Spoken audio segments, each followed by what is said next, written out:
श्रीगुरुभ्यो नमः। गुरुर्ब्रह्मा गुरुर्विष्णुः गुरुर्देवो महेश्वरः गुरुस्साक्षात् परं ब्रह्म तस्मै श्रीगुरवे नमः। वसुदेवसुतं देवं कंसचाणूरमर्दनं देवकी परमानन्दं कृष्णं वन्दे जगद्गुरुं। सर्वोपनिषदो गावो दोग्धा गोपालनन्दनः पार्थो वत्सः सुधीर्भोक्ता दुग्धं गीतामृतं महत्।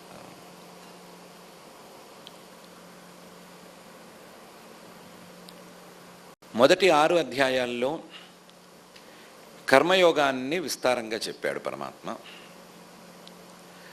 తర్వాతి అధ్యాయాల్లో శ్రద్ధ, ఏకాగ్రత ఇలాంటి విషయాల్ని మొదలుపెట్టి శ్రద్ధ కుదురుకోవటానికి వీలుగా నేను పరమాత్మ యొక్క విభూతులను కొన్ని చెప్తాను అని విభూతుల్ని మొదలుపెట్టాడు. అది విభూతి యోగంలోనే మాత్రమే కాదు, అంతకుముందు అధ్యాయాల్లో కూడా చెప్పాడు. అక్కడక్కడ పరమాత్మ తత్వాన్ని చెప్పాడు, పరమాత్మ విభూతుల్ని చెప్పాడు. విభూతుల్ని చెప్పినప్పుడు అక్కడక్కడ మార్గ ప్రస్తావన తీసుకొచ్చి గతి, క్రమముక్తి అనే అర్థాలు వచ్చేటట్టుగా కొన్ని పదాలు వాడాడు. దాన్ని బట్టి ఈ శ్రద్ధ, ఈ విభూతి రూపాల విభూతులు వీటిని కలిపితే, ఈ క్రమముక్తి ఫలం ఇవన్నీ కలిపితే అవేవో కొన్ని ఉపాసనలు అని తేలినాయి. అంటే స్థూలంగా చెప్పుకోవాలి అంటే కొన్ని ఉపాసనలకు కావలసినటువంటి రూపాలను, ఆ ఉపాసనకు కావలసినటువంటి శ్రద్ధ మొదలైన కొన్ని సాధనాలని, అలాగే ఆ ఉపాసనకే కావలసినటువంటి ఏకాగ్రత, మనశ్శుద్ధి లాంటి పదార్థాలని, ఆ ఉపాసనతో అందుకునేటువంటి ఫలితాల తాలూకు మార్గాలని, వీటిని గురించి ప్రస్తావన చేశారు. విశ్వరూపాధ్యాయానికి వచ్చేసరికి ఆ విభూతి రూపాలలో చిట్ట చివరి రూపాన్ని చూపించాడు. దీన్ని ఉపాసన చేసుకోవటం చాలా కష్టం. ఎందుకంటే చూసిన అర్జునుడే తల్లడిల్లిపోయాడే కానీ తట్టుకోలేకపోయాడు. అందువల్ల దీన్ని ఉపాసన చేసుకోవటం దాకా వెళ్ళటం చాలా దూరం. కానీ అది ఒకవేళ అయితే గీతే అది ఉపాస్య రూపం అవ్వాలి, కానీ తత్వం అయితే కాదు. అది పరిపూర్ణ తత్వం కాదు. పరిపూర్ణ తత్వంలో విశ్వం ఉండదు, కేవలం చైతన్యం మాత్రమే ఉంటుంది. కాబట్టి ఇంతవరకు జరిగిందల్లా కూడా ఉపాసన గురించినటువంటి ప్రస్తావన. అక్కడక్కడ వచ్చింది మాత్రం తత్వాన్ని గురించి ప్రస్తావన వచ్చింది. శుద్ధ తత్వాన్ని, అహమాత్మా గుడాకేశ సర్వభూతాశయ స్థిత ఇలాంటి పదాలతో శుద్ధ తత్వాన్ని కూడా చెప్పాడు. ఇప్పుడు అర్జునుడికి ఓ సందేహం వస్తుంది. ఇంతకీ పరమాత్మను ఉపాసన చేసుకోవాలా, ఈ రూపాలను ఉపాసన చేసుకోవాలా, లేకపోతే ఆ పరమాత్మ తత్వాన్ని తెలుసుకోవటం ఉత్తమమా? పోనీ రెండూ కావాలి అని అనుకుంటే ఉపాసన శ్రేష్టమా లేకపోతే జ్ఞానం శ్రేష్టమా అనేటువంటి ప్రశ్న ఒకటి అర్జునుడికి వస్తోంది. ఉపాసనల గురించి చెప్పాడు, తత్వజ్ఞానం గురించి చెప్పాడు, అక్షరం అన్నాడు, పురుష భక్త్యాలభ్య అన్నాడు, ఇవన్నీ చెప్పాడు కదా. కాబట్టి అక్షరస్వరూపుడైనటువంటి పరమాత్మను తెలుసుకోవటం మంచిదా లేకపోతే ఉపాసన చేసుకోవటం మంచిదా? దీన్నే కొంచెం రూపు మారిస్తే ఉపాసకులు శ్రేష్ఠులు అనుకోవాలా లేకపోతే తత్వజ్ఞానులు శ్రేష్ఠులు అనుకోవాలా అనే ప్రశ్న వచ్చింది. ఇది కాక మూడో దారి కూడా పరమాత్మ చెప్పాడు. విశ్వరూపాధ్యాయం చివరిలో మత్కర్మకృత్ మత్పరమః అని చెప్పాడు. మత్కర్మకృత్ అని కర్మయోగాన్ని కూడా మళ్ళీ తీసుకొచ్చాడు. కాబట్టి కర్మయోగంతో కలిసిన ఉపాసన ఇది నయమా లేకపోతే తత్వజ్ఞానం అనేది నయమా అని సందేహం వస్తుంది. ఆ సందేహాన్నే 12వ అధ్యాయంలో అర్జున ఉవాచ ఏవం సతతయుక్తాయే భక్తాస్త్వాం పర్యుపాసతే ఏచాప్యక్షరమవ్యక్తం తేషాం కే యోగవిత్తమా అని. ఏవం ఇంతకుముందు నువ్వు చెప్పినట్లుగా మత్కర్మకృత్ అనే విధానాన్ని కూడా జోడించుకుని మత్కర్మకృత్ మత్పరమః మద్భక్త సంగవర్జిత నిర్వైర సర్వభూతేషు అని జోడించుకుని ఏవం సతతయుక్తాః ఎప్పుడూ నీయందే ఉండి, సతతయుక్తాః సతతము నీతోనే కలిసి ఉండి, భక్తాః నీ భక్తులు, మద్భక్తః అన్నావు కదా, భక్తాః అనన్య శరణులు. భక్తులు అంటే సామాన్యమైన భక్తులు, లేకపోతే ముద్రేసుకున్న భక్తులు అని తీసుకోకూడదు.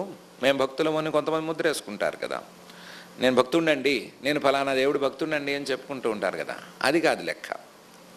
ఎవరికి వారు తగిలించుకునే బ్యాడ్జ్కి విలువ లేదు. దేనికి? అనన్య శరణత. భక్తి, పరమాత్మ మీద భక్తి ప్రీతి ఉంది అంటే ఆ పరమాత్మ తప్ప మరొకరు మనసులో ఉండటానికే వీల్లేదు. పరమాత్మ తప్ప మరొక విషయాన్ని, మరొక వస్తువుని, మరొక రూపాన్ని శరణు వేడటానికే వీల్లేదు. అలాంటి అనన్య శరణతో మత్పరమః మద్భక్తః అని కలిపాడు కాబట్టి అలాంటి భక్తితో త్వాం పర్యుపాసతే, నిన్ను రకరకాలుగా ఉపాసన చేసుకునేవాళ్ళు ఉన్నారు. అందులో నువ్వు చెప్పుకున్న విభూతుల్లో ఏదో ఒక విభూతిని పెట్టుకుని ఆ విభూతి రూపంతో నిన్ను ఉపాసన చేసేవాళ్ళు, లేదా శ్రద్ధ, ఏకాగ్రత, మానసిక శక్తి ఉంటే విభూతులన్నిటినీ కలుపుకుని ఆ విభూతుల్లో అన్నిట్లోనూ ఉపాసన చేసేవారు. లేకపోతే ఇంకా ఎక్కువ సామర్థ్యం ఉంటే యద్యద్విభూతిమత్సత్వం అని కలిపి మొత్తం ఉన్నదాన్నంతా ఉపాసన చేసేవాళ్ళు కలిపి. ఇంకా 1-2 కేసులు ఏమైనా ఉంటే విష్టభ్యాహమిదం కృత్స్నమేకాంశేన స్థితో జగత్ అన్నాడు కదా, ఆ రూపాన్ని కలిపి ఉపాసన చేసేవాళ్ళు. ఇలా ఉపాసన చేసేవాళ్ళు ఉండొచ్చు. ఏ చాపి అక్షరం అవ్యక్తం ఉపాసతే. అక్షరం ఏ రకమైనటువంటి క్షరణం అంటే అరుగుదల తరుగుదల ఇది లేనటువంటి, అవ్యక్తం ఏ ఇంద్రియానికి తెలియనటువంటి, ఏ ఇంద్రియానికి లొంగనటువంటి పరమాత్మతత్వం అక్షరం అవ్యక్తం. వీటిలో ఈ అక్షరం అవ్యక్తం ఈ రెండిటిని ఉపాసతే అని పదం కలవాలి. ఉపాసన చేయటం అనేది అయ్యే పని కాదు. ఇంద్రియాలకు తెలిస్తే ఆ తెలిసేటువంటి ఆలంబనని అడ్డం పెట్టుకుని ఈ తెలిసే ఆలంబన కాదు, ఇందులో ఉన్నది పరమాత్మే అని మనం ఉపాసన చేసుకోవచ్చు. ఇంద్రియాలకి ఆలంబన కనిపిస్తే. ఇప్పుడు శాలగ్రామం ఉంది లేదా శివలింగం ఉంది, మన కంటికి ఏం కనిపిస్తోంది? కొంచెం పచ్చిగా మాట్లాడుకోవాలంటే ఓ రాయి కనిపిస్తోంది, దాన్ని శిల అంటాము. శిల అంటే రాయనే కదా, సంస్కృతంలో అయితే శిల, తెలుగులో రాయే కదా. ఒక రాయి కనిపిస్తోంది ఎదురుకుండా. మనం దాన్ని చూసి ఏమనుకుంటున్నాము? ఇది రాయి కాదు, దీన్ని రాయి అనకూడదు. చిన్నపిల్లలతో సహా ఎవరు దీన్ని రాయి అనకూడదు. ఏమనాలి? ఏదో శ్రీమన్ మహావిష్ణువు అనాలి, నరసింహుడు అనాలి, శివుడు అనాలి, గౌరీ శంకరం అనాలి, ఏదో నర్మదా బాణం అనాలి అని దాన్ని వేరే రకంగా భావిస్తున్నాం కదా. అది కూడా ఉపాసనలో అతి తక్కువ స్థాయికి చెందిన ఉపాసన అని అనుకోవచ్చు. ఒక ఆలంబనను పెట్టుకుని ఆ ఆలంబనం మీద ఆ కనిపించే ఆలంబనానికి విలువ లేదు, కనిపించేటువంటి వస్తువుకు విలువ లేదు, అది కాదు, అది వేరే ఒక పరమాత్మ యొక్క రూపం అని భావిస్తే దాని పేరు ఉపాసన. అక్షరం అవ్యక్తం దగ్గర అదేం కుదురుతుంది? అవ్యక్తం అంటున్నాం కదా. అవ్యక్తం అంటేనే ఇంద్రియాలకు లొంగటం లేదు, కాబట్టి ఆలంబన ఎదుర్కొండా లేదు. ఆలంబన లేని చోట ఉపాసన ఎక్కడ కుదురుతుంది? కాబట్టి అక్షరం అనేది ఉపాసతే అని పదం వాడినా సరే అది ఉపాసన కాదు. అక్షరం అనే దానికి జ్ఞానం అని అర్థం చెప్పుకోవాలి. అక్షరం ఉపాసతే అంటే అక్షరానికి దగ్గరగా వెళ్ళేందుకు ప్రయత్నం చేసుకుంటారు. ఉపాసనం అంటే నిజానికి దగ్గరగా ఉండటం, దగ్గరగా కూర్చోవటం, దగ్గరగా ఉండిపోవటం. ఆ దగ్గరగా ఉండిపోవటానికి ఏం చేయాలో అది చేయటం. ఏ చాపి అక్షరం అవ్యక్తం. వీళ్ళు అక్షర పరబ్రహ్మను ఉపాసించుకుంటున్నారు, లేదా మనసులో భావించుకుంటున్నారు, లేదా పరమాత్మను తెలుసుకోవటానికి ప్రయత్నం చేస్తున్నారు. తేషాం కే యోగవిత్తమాః. వీళ్ళల్లో ఎవరు శ్రేష్ఠులు? ఇద్దరూ యోగవేత్తలే. ఇద్దరికీ యోగం అనేది ఉంది, ఏకాగ్రత ఉంది. ఏకాగ్రత లేనిదే ఈ రెండిట్లో ఏది కనీసం ప్రారంభం కూడా కాదు. కాబట్టి ఉంది యోగవేత్తారః పరంతు యోగవిత్తమాః కే. వీళ్ళల్లో శ్రేష్ఠులు ఎవరు అని ప్రశ్న వచ్చింది. ఎవరైతే శ్రేష్ఠులో వాళ్ళ దారిని అనుసరించడం మంచిది కదా. అని ఆయన ఆకూతం. శ్రేష్ఠులైన వాడినే కదా అనుసరిస్తాం. పరమాత్మ కూడా చెప్పాడు కదా, యద్యదాచరతి శ్రేష్ఠ తత్తదేవేతరో జన అని. కాబట్టి శ్రేష్ఠులైన వాడిని అనుసరించవచ్చు అని ఆయన ఆకూతం. ఆకూతంతో ఈ ప్రశ్న వేశాడు. వేస్తే దానికి శ్రీ భగవానువాచ, అన్నీ తెలిసిన భగవంతుడు చెప్తున్నాడు, నిజమైన అర్థంలో అయితే శిల. మనం దాన్ని చూసి ఏమనుకుంటున్నాము, ఇది రాయి కాసన. అక్షరం అవ్యక్తం దగ్గర అదేం కుదురుతుంది? అవ్యక్తం అంటున్నాం కదా. అవ్యక్తం అంటేనే ఇంద్రియాలకు లొంగటం లేదు, కాబట్టి ఆలంబన ఎదుర్కొండా లేదు. ఆలంబన లేని చోట ఉపాసన ఎక్కడ కుదురుతుంది? కాబట్టి అక్షరం అనేది ఉపాసతే అని పదం వాడినా సరే అది ఉపాసన కాదు. అక్షరం అనే దానికి జ్ఞానం అని అర్థం చెప్పుకోవాలి.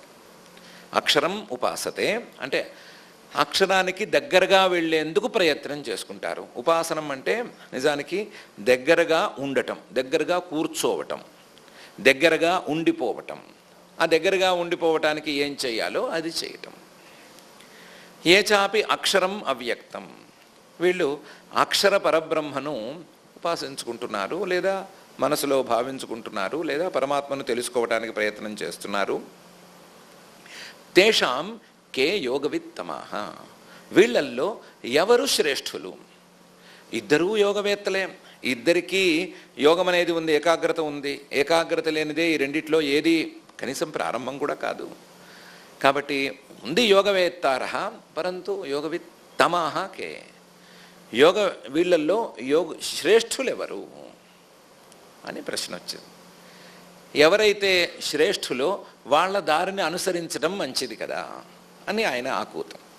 శ్రేష్ఠులైన వాడినే కదా అనుసరిస్తాం. పరమాత్మ కూడా చెప్పాడు కదా, యద్యదాచరతి శ్రేష్ఠ తత్తదేవేతరో జన అని.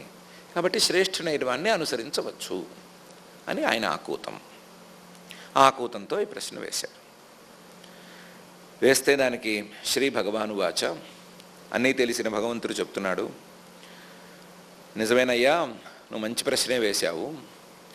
మయ్యావేశ్య మనోయేమా నిత్యయుక్త ఉపాసతే శ్రద్ధయా పరయోపేతా తేమే యుక్తతమా మతా. నువ్వు అడిగిన ప్రశ్నలో కొన్ని అంశాలు తీసేస్తే నా సమాధానం అయ్యా. నేను ఫలానా వారిని శ్రేష్ఠులు అని చెప్పను, ఫలానా రకంగా ఉంటే శ్రేష్ఠులు అని చెప్తాను. మయ్యావేశ్య మనోయేమాం నిత్యయుక్త ఉపాసతే. మనసులు పూర్తిగా నా మీదే ఆవేశింపజేసి వేరే వస్తువు మీదకి మళ్ళించకుండా నిత్యయుక్త ఎప్పుడూ నాతోనే కలిసి ఉపాసతే, నాకే దగ్గరగా ఉండే మాట అయితే, నాకు దగ్గరగా ఉండే ప్రయత్నమే చేసుకునే మాట అయితే, అందులోనూ శ్రద్ధయా పరయోపేతా, అన్నిటికంటే గొప్ప శ్రద్ధని కలిగి ఉండి గొప్ప శ్రద్ధతో ఈ పని చేసే మాట అయితే, తేమే యుక్తతమా మతా, వాళ్ళు నా దృష్టిలో శ్రేష్ఠులు. యుక్తతమా, యోగుల్లో కల్లా వాళ్ళు శ్రేష్ఠులు. తేమే యుక్తతమా మతా. ఇందులో వీళ్ళు ఎవరు అంటే ఉపాసతే అని కలిపాడు కదా, కాబట్టి ఉపాసకులే అవ్వాలి, సహజంగానే ఉపాసకులు అవ్వాలి. కాబట్టి ఎవరైనా ఉపాసకులు మయ్యావేశ్య మనో, నా మీదే మనస్సును నిలబెట్టి శ్రద్ధయా పరయోపేతా నిత్యయుక్తా ఇలా గనక చేసుకునే మాట అయితే వాళ్ళు నాకు ఖచ్చితంగా ఇష్టం, వాళ్ళు నాకు శ్రేష్ఠుల కిందే లెక్క. ఏ త్వక్షరం అనిర్దేశ్యం అవ్యక్తం పర్యుపాసతే సర్వత్రగమచింత్యంచ కూటస్థమచలం ధ్రువం. నిజం చెప్పాలంటే ఈ అక్షరోపాసకులు కూడా శ్రేష్ఠతమా, వాళ్ళు కూడా శ్రేష్ఠులే. ఏతు కాకపోతే వాళ్ళలో కొంచెం తేడా ఉంది. ఈ ఉపాసకులకి అక్షర పరబ్రహ్మోపాసకులకి చిన్న తేడా ఉంది. ఏతు అక్షరం అనిర్దేశ్యం, అక్షరం ఏ రకమైన క్షరణము లేని, అనిర్దేశ్యం చూపించలేని, ఫలానా రీతిలో ఉంటుంది అని మనం తేల్చి చెప్పలేనటువంటి, అవ్యక్తం ఏ ఇంద్రియానికి తెలియని ఆ పరమాత్మతత్వాన్ని పర్యుపాసతే ఆ పరమాత్మతత్వాన్నే నిరంతరంగా మనసులో భావన చేస్తూ ఉంటారు. ఉపాసనం అంటే చాలా జాగ్రత్తగా వాడవలసిన పదం. ఉపాసనం అంటే మనం చెప్పుకున్న ప్రాథమిక అర్థం ఉంది, దగ్గరగా ఉండటం. దగ్గరగా దేనికి ఉండాలి అంటే మనం ఏ రూపాన్నైతే కొలవదలుచుకున్నామో ఆ రూపానికి దగ్గరగా ఉండాలి. ఏ రూపాన్నైతే కొలవదలుచుకున్నామో ఆ రూపానికి దగ్గరగా ఉండాలి అంటే ఏం చేయాలి? మిగతా రూపాలకు దూరంగా జరగాలి. అంతే కదా. మనం ఫలానా పార్టీలో చేరాలి అంటే నేను సమదృష్టి ఉన్నవాడిని, అన్ని పార్టీల మెంబర్షిప్లు తీసేసుకుంటాను, ఇటో జెండా అటో జెండా కట్టుకుంటాను అంటే ఒప్పుకుంటారా? ఒప్పుకోరు కదా. ఫలానా పార్టీలో చేరాలి అంటే మిగతా పార్టీలను అవసరమైతే తిట్టాలి, ఎన్ని తిట్లైనా తిట్టాలి. అందుకే మిగతా పార్టీలతో విరోధం ఉంటేనే ఈ పార్టీలో చేరినట్టు. ఉపాసనకి అది బాగా పనికొస్తుంది. ఉపాసనకి తిట్టకలేదు మిగతా వస్తువుల్ని, మిగతా వస్తువులకి దూరంగా ఉండాలి. మిగతా వస్తువులకి దూరంగా ఉండి మనకి ఏ రూపం ఉందో ఆ రూపానికి దగ్గరగా ఉండేందుకు ప్రయత్నం చేయాలి. మనకు ఇష్టమైన ఆ రూపానికి దగ్గరగా ఉండటానికి ఏం చేయాలి అంటే ఆ రూపాన్నే నిరంతరం మనసులో భావించుకుంటూ ఉండాలి. ఆ రూపాన్నే భావన చేయాలి. అది ఎలా అంటే ఒక నూనె పైనుంచి గనక కిందకి పోస్తే ఆ ధార అలా కారుతుంది కదా. ధారలో మధ్యలో ఏ రకమైన ఛేదాలు ఉండవు. అదే పైనుంచి నీళ్లు పోస్తే అవి బిందువులుగా విడిపోయి కింద పడతాయి. అదే పైనుంచి నూనె పోస్తే ఒకే ధారగా కారుతుంది. అలా ఒకే ధార కింద మన ధ్యేయమైన రూపం మీద మనసులోని ఆలోచనలు ఉండాలి. మనసులోని ఆలోచనల ప్రవాహం మొత్తం ఆ ధ్యేయ రూపానికి సంబంధించినవే అయి ఉండాలి. మిగతా ఏ విషయాలు అందులో కలవకూడదు. మిగతా ఏ విషయాలు కలిసినా అంటే శాస్త్రీయమైన ఆ ఉపాసనకు సంబంధించిన విషయాలు తప్ప మరే విషయాలు కలిసినా అది ఉపాసన కాదు, మనలాంటి వాళ్ళు చేసే పూజా పునస్కారాల కిందకు వస్తాయి. పూజ దగ్గరికి వెళ్ళాలంటే ముందు ఏం కావాలి? గంట కావాలా, లేకపోతే పంచపాత్ర కావాలా, పువ్వు కావాలా, పండు కావాలా? ఏం అక్కర్లా. వచ్చేస్తుందేమో అని మనం నిరంతరం భయపడే ఫోన్ కావాలి కదా. వచ్చేస్తుందేమో అని భయం. దానికి రింగ్జైటీ అని పేరు పెట్టారు. యాంగ్జైటీ లాగా రింగ్జైటీ. ఏమైనా రింగ్ అయిపోతుందేమో, ఆ రింగ్ని నేను అందుకోలేకపోతానేమో అని భయం. మనమేమి సాఫ్ట్వేర్ ఇంజనీర్ లాగా అర్ధరాత్రి 12ంటికి కాల్ అటెండ్ చేయట్లా. ఖాళీ కాల్సే అవి ప్రాంకులు అవ్వచ్చు, లేకపోతే ఇంకోటేదో అవ్వచ్చు. ఏ కాల్స్ అయినా సరే మనం అటెండ్ చేయకపోతే ఎట్లాగా అని ఫోన్ తీసుకెళ్ళేట్లా గంటలాగా చేతిలో పట్టుకుని అలా గనక కలిసేటైతే మన పూజ అవుతుందే తప్ప ఉపాసన కిందకి రాదు. ఉపాసన అంటే మాత్రం తైలధారావత్ అవిచ్ఛిన్న మానసిక ప్రత్యయ ప్రవాహ ఇది ఉండాలి. ఇది అక్షర పరమాత్మ మీద కూడా ఇది కుదురుతుంది. అక్షరమైనటువంటి పరమాత్మతత్వం మీద వాళ్ళు సాధకులు అవిచ్ఛిన్నంగా వాళ్ళ మానసిక ఆలోచనలన్నిటినీ ఉంచుకోవటం అనేది కుదురుతుంది. కాబట్టి పర్యుపాసతే అనే మాట వస్తుంది. ఉపాసనలోనూ ఇందులోనూ ఉండేటువంటి సమానాంశాన్ని బట్టి ఉపాసతే అనే పదం ఇందులో వస్తుంది. ఈ అక్షర పరమాత్మ విచిత్రం ఏంటంటే సర్వత్రగం, అన్ని చోట్ల ఉంది. అన్ని చోట్ల ఉంది కానీ ఈ తత్వం అచింత్యం, ఆలోచించడానికి వీలు లేకుండా ఉంది. ఏ వస్తువుని గురించి మనం ఆలోచిస్తాము? మనం ఏ వస్తువునైతే ఇంద్రియాలతో తెలుసుకుంటామో ఆ వస్తువుని గురించి ఆలోచిస్తాం.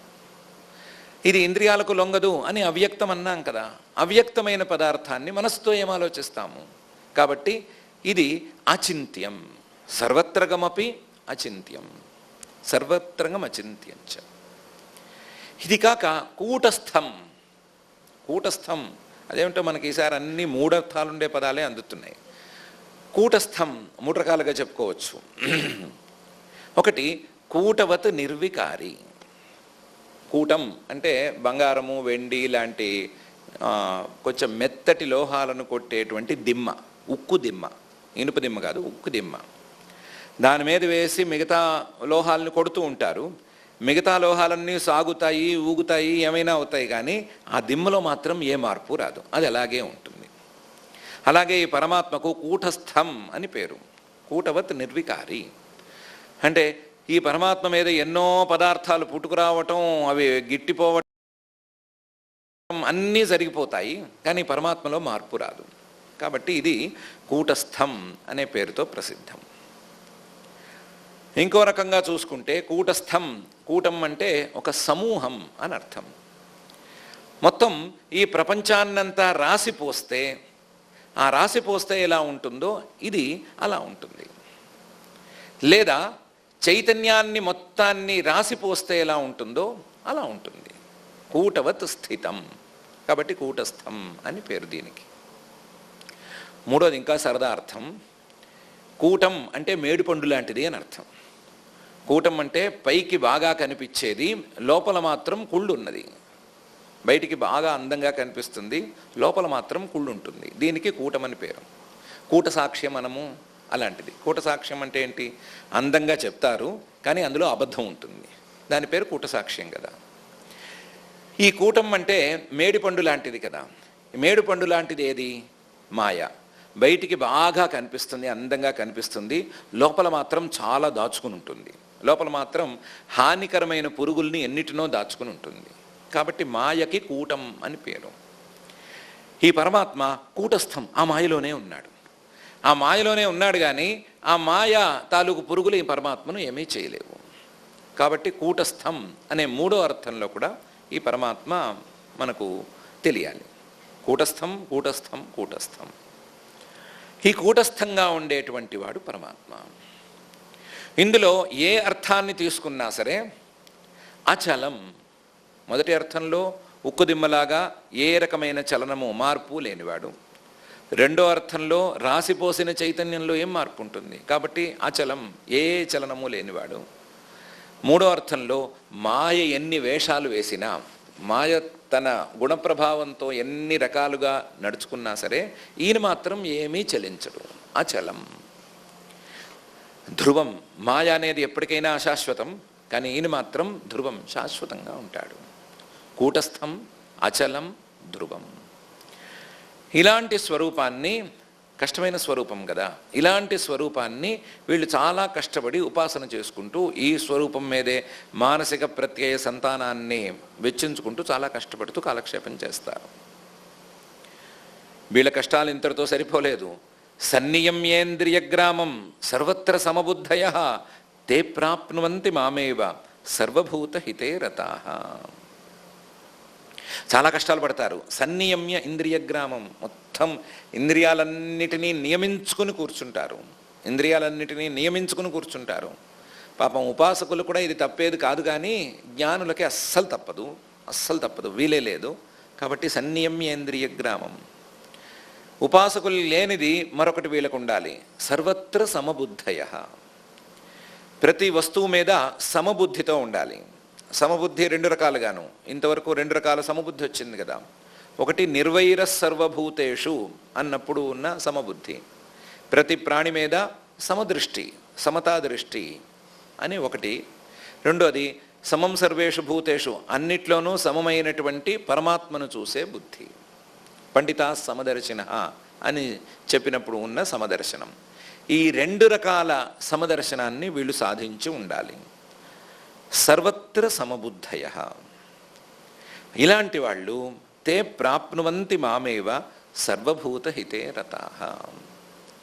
నిర్వైర సర్వభూతేషు ఇవన్నీ చెప్పాం కాబట్టి సర్వభూతాలకు హితం చేసేటువంటి, ఎప్పుడూ సర్వభూతాలకు హితం చేయటమే పనిగా పెట్టుకున్నటువంటి వీళ్ళు తే ప్రాప్నువంతి మామేవ, నన్నే చేరుకుంటారు. వెనకాల చెప్పిన ఉపాసకులు నన్నే చేరుకుంటారు అని చెప్పట్లేదు, ఆ మాట చెప్పట్లేదు ఆయన. చేరుకోరు అనే మాట కూడా అనలేదు, కానీ వాళ్ళు చేరుకోరు ఉండటం, పరమాత్మ ధ్యానమే చేస్తూ ఉండటం, సందర్భం వచ్చినప్పుడల్లా పరమాత్మను స్మరించుకుంటూ ఉండటం. దీన్ని కూడా ఉపాసన అని అంటే అనవచ్చు. మాం ధ్యాయంతః ఉపాసతే. ఈ మార్గాన్ని నేను అందరికీ రెఫర్ చేస్తాను. ఈ మార్గం మంచిది అని నా అభిప్రాయం. ఎందుకంటే తేషాం అహం సముద్ధర్త మృత్యు సంసార సాగరాత్ భవామి న చిరాత్ పార్థ మయ్యావేశిత చేతసాం.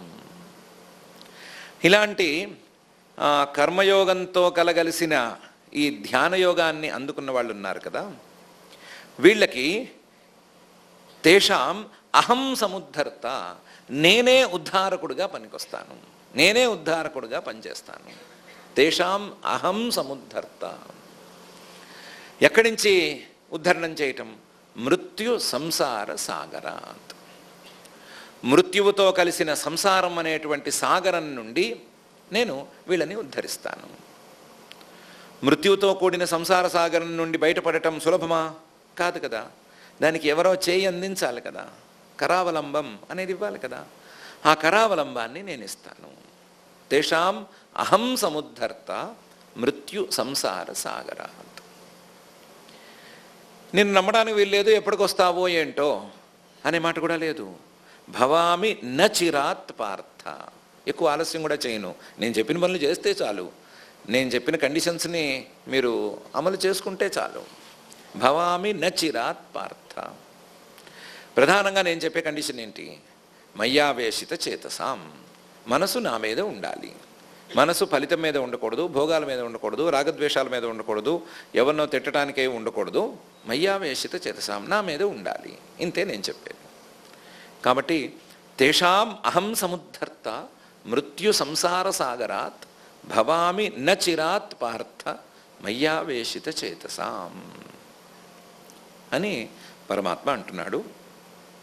కాబట్టి ఒకవేళ గనక ఏదో ఒక దారిని చెప్పు అంటే నేను ఈ దారినే చెప్తాను అని చెప్తున్నాడు.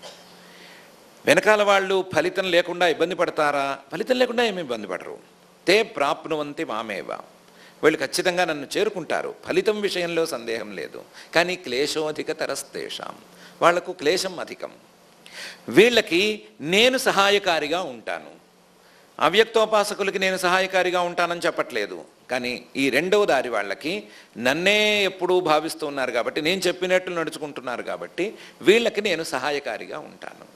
కాబట్టి నా సహాయము అందే, ఎక్కువ కష్టము లేకుండా ఉండే, అవ్యక్తం దాకా పోవలసిన అవసరం లేకుండే. కాబట్టి ఈ మార్గం సులభమైన మార్గం, ఈ మార్గాన్నే నేను అందరికీ చెప్తాను అని పరమాత్మ అంటున్నాడు. యోగ్యతను బట్టి తేల్చుకోవాలి అని మనసులో ఆయనకు ఆకూతం ఉంది.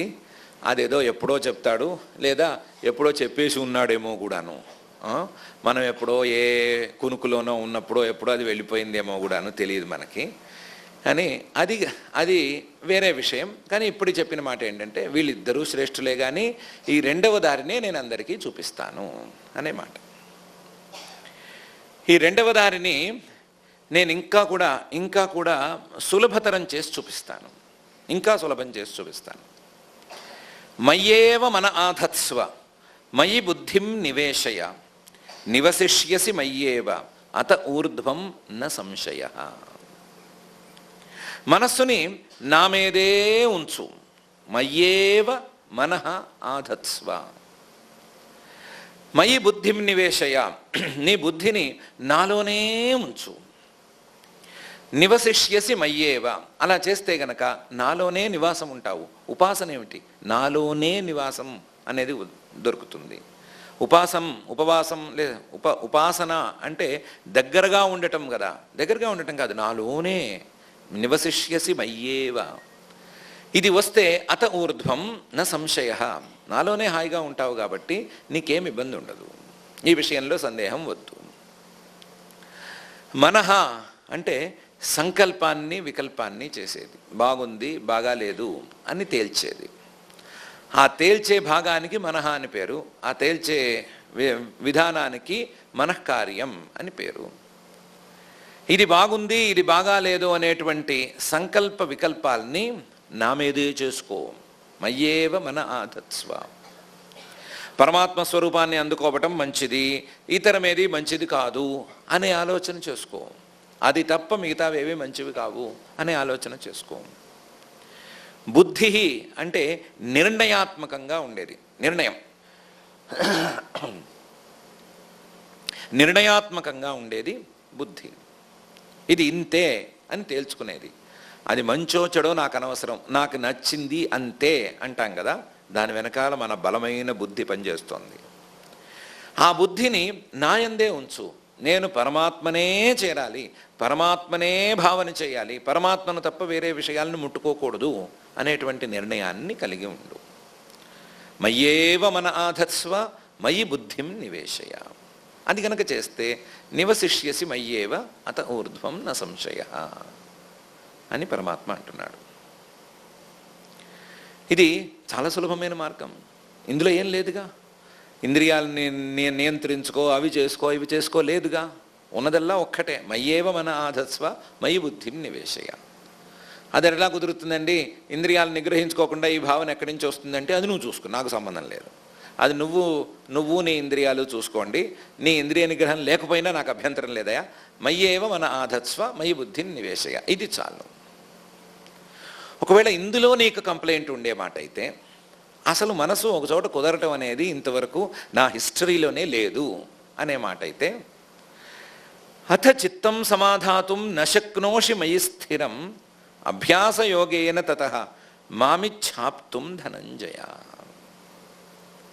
ఒకవేళ మనస్సుని ఒకచోట ఉంచటం అనేది నాకు రావట్లేదు అని అనుకునే మాట అయితే, అథ చిత్తం సమాధాతుం మయి స్థిరం నశక్నోషి, నా మీద మనస్సుని స్థిరంగా ఉంచటం, మనసులోని ఆలోచన పరంపరలన్నిటినీ పరమాత్మ స్వరూపం మీదే ఉంచటం అనేది కుదరటం లేదు. అందులోనూ అది స్థిరంగా ఉండట్లేదు, ఒక్క క్షణం కూడా ఉండట్లేదు. కేశవాయ నమః నుంచి మాధవాయ నమః దాకా కూడా పోవట్లేదు, మధ్యలోనే కట్ అయిపోతోంది అని అనుకుంటే దానికి కూడా నేను సులభమైన మార్గం చెప్తాను. దానికంటే వెనకాల చెప్పిన దానికంటే సులభమైన తీరులో చెప్తాను. ఏం లేదు, అభ్యాసం చేసుకో. అభ్యాస యోగేన తతః మామిచ్ఛాప్తుం ధనంజయ. అభ్యాసం చేసుకో. అభ్యాసం చేసుకుంటే ఈరోజు ఎంతసేపు, రేపు ఎంతసేపు, ఎల్లుండి ఎంతసేపు అని అభ్యాసం చేసుకుంటే ఆ అభ్యాస యోగేన అది క్రమక్రమంగా యోగంగా మారి ఏకాగ్రతకు దారితీసి ఇందాక చెప్పిన విషయం వచ్చేస్తుంది. కాబట్టి అభ్యాస యోగేన మామిచ్ఛాప్తుం. ఇందులో అభ్యాసం నాకు దొరకట్లేదు అనే మాట తొందరపడి అనకూడదు. సాధనంజయ. ధనంజయ అంటే ధనం అంటే దానికి విలువ లేదు. సాధనం అనే పదంలో ఒక అక్షరం పలకటానికి బద్ధకం వేసి ధనం ధనం అని అనటం మొదలుపెట్టారు. ఆ ధనానికి విడిగా విలువంటూ ఏమీ లేదు. ధనం అనేది ఒక సాధనం అంతే కదా, అదేం పరమార్థం కాదు కదా. కాబట్టి సాధనంజయ, నువ్వు సాధనాల్ని గెలిచిన వాడివి కదా, ఈ సాధనాన్ని, అభ్యాసం అనే సాధనాన్ని నువ్వు సాధించుకోవాలి. పోనీ అక్కడ కూడా నీ కంప్లైంట్ ఉండే మాట అయితే, అభ్యాసేప్యసమర్థోసి మత్కర్మ పరమోభవ మదర్థమపి కర్మాణి కుర్వన్ సిద్ధిమవాప్స్యసి. అభ్యాసంలో కూడా నీకేమీ సామర్థ్యం లేదు, అసలు మనస్సుని లాగి ఓ చోట ఉంచటం అనే పనే జరగటం లేదు. ఏంటి, ఒకే చోట ఉంచటం కాదు, మనస్సుకు కళ్ళాలు ఎప్పుడో వదిలేసాము, కళ్ళాలు విప్పేశాము, అది తోచినట్టు పరిగెత్తడమే తప్ప విడిగా దాన్ని ఓ చోట తేవటం అనేది అలవాటు లేదు, మా ఇంటా వంట లేదు అని అనుకుంటే, అభ్యాసేప్యసమర్థోసి. అభ్యాసం అనేది చాలా సులభమైన మార్గం. దానికి అభ్యాసం అనే పదానికి యోగ అనే తోక కూడా పెట్టి నీకు అందించా నేను. అభ్యాసం అంటే ఒట్టి అభ్యాసం కాదు, అభ్యాస యోగ అని పేరు పెట్టి మరీ అందించాను. కానీ దానికే గనక నీకు సామర్థ్యం లేకపోతే అభ్యాసేప్యసమర్థోసి, ఒక పని చెయ్యి, మత్కర్మ పరమోభవ. నా కోసం నువ్వు చేసుకోవలసినటువంటి స్వకర్మాచరణ చేసుకో. మత్కర్మ పరమోభవ. ఏంటి, నేను చెప్పిన కర్మల్ని వదిలిపెట్టడానికి వీల్లేదు, నేను చెప్పిన కర్మల్ని చేస్తున్నా సరే ఆ కర్మని నాకు సమర్పించకుండా ఉండటానికి వీల్లేదు. మదర్థమపి కర్మాణి, మదర్థమేవ కర్మాణి కుర్వన్, నా కోసమే, ఈశ్వరార్థం కరోమి అని అనాలి. ఇంకా కూడా హై స్టాండర్డ్ వాళ్ళు చెప్పే మాట ఏంటంటే, పరమేశ్వర ప్రీత్యర్థం అని చెప్పడం తప్పు. పరమేశ్వరం ఉద్దేశ్య పరమేశ్వర ప్రీత్యర్థం అంటాం కదా, అది కూడా తప్పు. ఈశ్వరార్థం కరోమి అని చెప్పాలి అని అంటారు కొంచెం హై స్టాండర్డ్ వాళ్ళు. మనమేమో పరమేశ్వరుడు, పరమేశ్వర ప్రీతి, ఈ రెండింటి మధ్య ఎంత తేడా. ఆ పరమేశ్వర ప్రీతితో మనం ఏమన్నా కోరుకుంటుంటే కదా అది తప్పు. మనం ఏమన్నా ధర్మార్థ కామమోక్ష, ఇంకేంటి క్షేమ స్థైర్య వీర్య విజయ, ఇంకా ఆయుర ఆరోగ్య ఐశ్వర్య, అందులో అష్టైశ్వర్య, దశైశ్వర్య, రాజద్వారే, ఏమేమి ఉన్నాయి, సంకల్పాలు చాలా ఉన్నాయి కదా. రాజద్వారే, మహాద్వారే, ఏదత్ సిద్ధ్యర్థం తత్సిద్ధ్యర్థం, ఇంకా అయిన కాడికి చెప్తాం కదా. అవన్నీ ఎలాగూ చెప్పట్లేదు కదా, అవన్నీ అనుకోవట్లేదు కదా, చెప్పట్లేదు కాదు, అవన్నీ అనుకోవట్లేదు కదా. అనుకుంటున్నది కేవలం పరమేశ్వర ప్రీత్యర్థం అనే కదా. పరమేశ్వరుడికి పరమేశ్వర ప్రీతికి పెద్ద తేడా లేదు. ఆ పరమేశ్వర ప్రీతికి మరొక ఫలితాన్ని కోరుకుంటే తప్పు అవుతుంది కదా అని మనం ఏదో లాజిక్ తీస్తున్నాం. కానీ ఆ హైయర్ స్టాండర్డ్స్ వాళ్ళు అసలు ఆ పదమే రానివ్వద్దు, ఈశ్వరార్థం అని చెప్పుకోండి, అనుకోండి అని అంటారు. దాన్నే పరమాత్మ చెప్తున్నాడు, మదర్థమపి కర్మాణి కుర్వన్ సిద్ధిమవాప్స్యసి. క్రమంగా ఈ జ్ఞానసిద్ధిని పొందగలుగుతావు.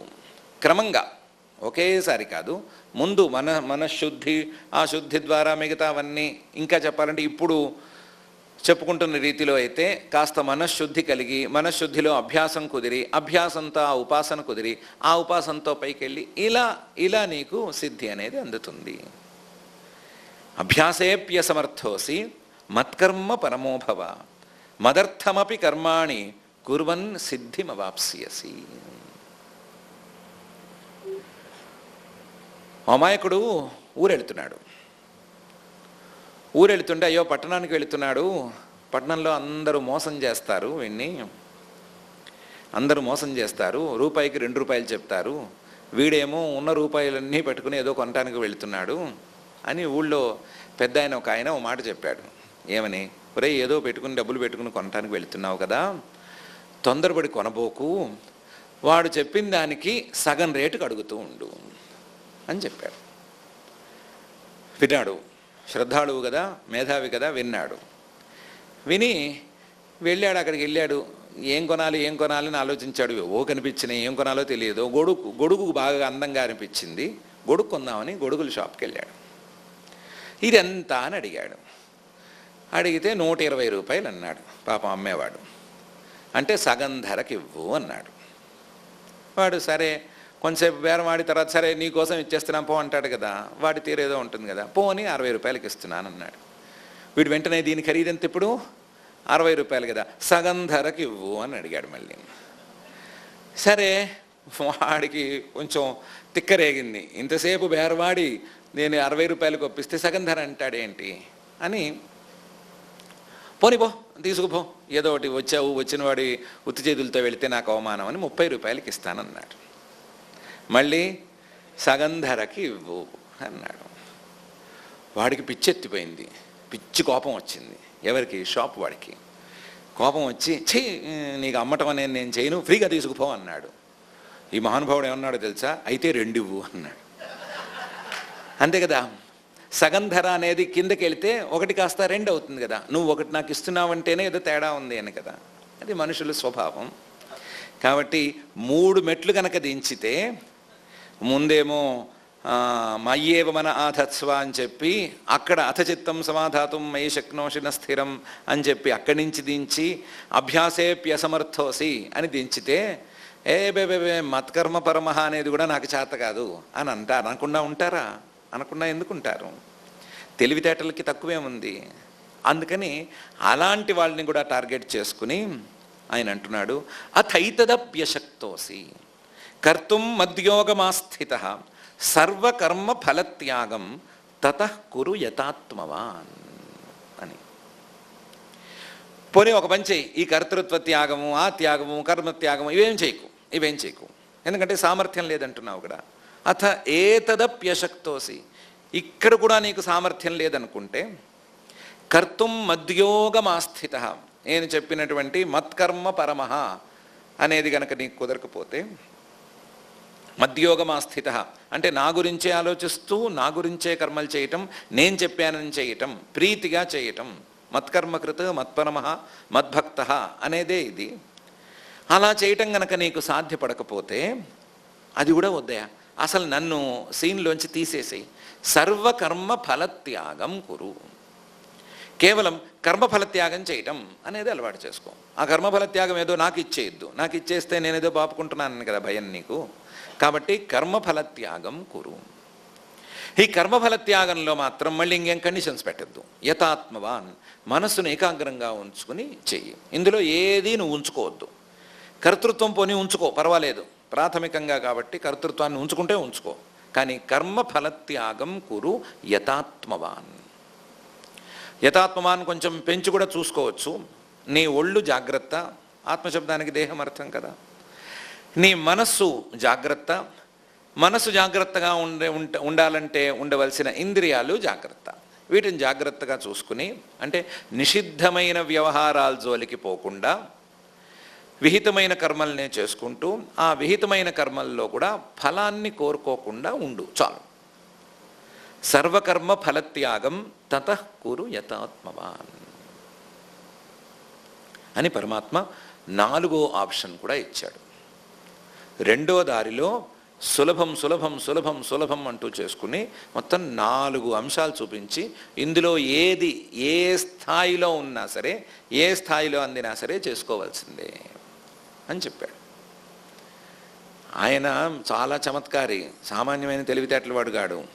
నీ సామర్థ్యం ఎక్కడుందో అక్కడ మొదలుపెట్టు, ఇది నాకు చేత కాదు, ఇది నాకు చేత కాదు అని కదా నీతోనే తగాదా నాకు ఎప్పుడు, ఎక్కడ సామర్థ్యం ఉంటే అక్కడ మొదలుపెట్టు, అక్కడి నుంచి పైకి ఎలా వెళుతుందో నేను చూసుకుంటానులే, సామర్థ్యాన్ని బట్టి సాధన మొదలుపెట్టు అని 4 శ్లోకాల్లో చెప్పాడు.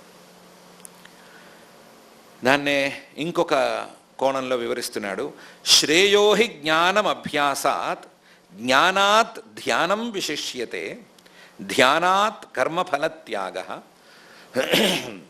త్యాగాచ్ఛాంతిరనంతరం అని. ఈ 4 మార్గాల్లో 4 శ్లోకాల్లో 4 మార్గాలు చెప్పాం కదా. ఆ 4 మార్గాల్లో కర్మఫలత్యాగాన్ని గొప్పగా చెప్పినట్టు నేను చెప్పాను కదా, నేను గొప్పగానే చెప్తున్నాను. కర్మఫలత్యాగం అనేది ఉత్తమమైన మార్గం. ఉత్తమమైన మార్గం పోండి, అది మొదటి మెట్టో చివరి మెట్టో తర్వాతి మాట. కర్మఫలత్యాగం అనేది గొప్పది. ఎలా గొప్పది? శ్రేయోహి జ్ఞానం అభ్యాసాత్. ఒప్పుకుంటారా ఒప్పుకోరా? అభ్యాసం చేయటం కంటే అభ్యాసానికి ఫలితంగా వచ్చేటువంటి జ్ఞానం గొప్పది అని ఒప్పుకుంటారు కదా. జ్ఞానం గొప్పది. జ్ఞానం కంటే జ్ఞానాత్ ధ్యానం విశిష్యతే. జ్ఞానం అంటే ఒక్కసారి తెలుసుకోవటం, ధ్యానం అంటే నిరంతర ప్రవాహం. ఏక జ్ఞానం కంటే ఒక్కసారి తెలుసుకోవటం కంటే నిరంతర ప్రవాహం గొప్పది అని ఒప్పుకుంటారా ఒప్పుకోరా? జ్ఞానాత్ ధ్యానం విశిష్యతే. ఈ ధ్యానం కంటే కూడా కర్మఫలత్యాగ అనేది గొప్పది అని ఒప్పుకోవాలి మీరు. ఎందుకు ఒప్పుకోవాలి అంటే కర్మఫలత్యాగం ధ్యానం కంటే కష్టం కాబట్టి. ధ్యానం చేయమన్నా సరే కష్టపడి కూర్చుంటారు, కానీ కర్మఫలత్యాగం చేయమంటే ఒప్పుకుంటారా? కష్టపడి చేసుకున్న కర్మల్ని ఎవరికో అప్పనంగా ఇచ్చేస్తామా అని అనుకోరు. కాబట్టి ధ్యానాత్ కర్మఫలత్యాగ అనేది కష్టం, కాబట్టి అది శ్రేయస్కరం. ఇంకో తీరు కూడా ఉంది. ఈ కర్మఫలత్యాగం తాలూకు చిట్ట చివరి రూపమే సర్వఫలత్యాగం. సర్వత్యాగం. ఆ సర్వత్యాగంతో పరమాత్మ స్వరూపం అందుతుంది. కాబట్టి త్యాగం అనే దాంట్లో ఇది మొదటి మెట్టు అయితే, చివరి మెట్టులో ఉండేటువంటి త్యాగాత్ శాంతిరనంతరం, అవ్యవహితమైనటువంటి శాంతి లభిస్తుంది. పరమాత్మ స్వరూపంతో ఏకీభావంతో వచ్చినటువంటి శాంతి అనేది అందుతుంది. ఎప్పుడది? సర్వకర్మత్యాగం లేదా సర్వత్యాగం వలన. సర్వధర్మాన్ పరిత్యజ్య మామేకం శరణం వ్రజ అని చెప్పబోతున్నాడు కదా, ఆ పరిత్యాగంతో శాంతి అనేది రాబోతుంది. కాబట్టి ఆ త్యాగంలో మొదటి మెట్టైనటువంటి కర్మఫల త్యాగం దీనికంటే శ్రేష్టమే అవ్వాలి కదా. త్యాగంతోనే కదా అయ్యేది. కర్మఫల త్యాగమైనా సర్వత్యాగమైనా త్యాగమే కదా. కాబట్టి త్యాగమే సర్వోన్నతం. కాబట్టి ఆ త్యాగంతో మొదలెట్టేసుకోండి పోండి అని పరమాత్మ ఇంకో కోణంలో చెప్తున్నాడు. శ్రేయోహి జ్ఞానం అభ్యాసాత్ జ్ఞానాత్ ధ్యానం విశిష్యతే ధ్యానాత్ కర్మఫలత్యాగ త్యాగాత్ శాంతిరనంతరం అనే ఈ శ్లోకంలో.